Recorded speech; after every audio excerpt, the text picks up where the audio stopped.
है, 2 चाहिए। आउट हो गया, मिस कर दी। हाँ, एक पे मिस करिए, एक पे आउट किया, आसिफ आउट किया।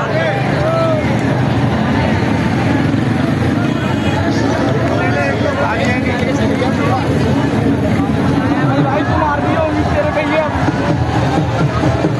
कौन है? पुष्टिल क्या मार देता है ये।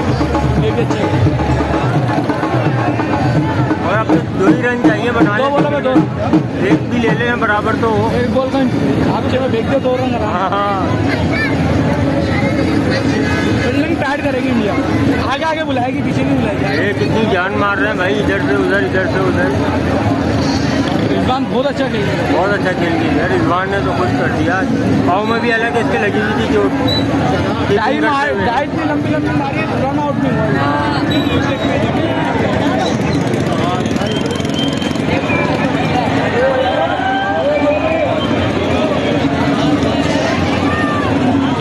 2 बॉल पे 2 रन चाहिए।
चलो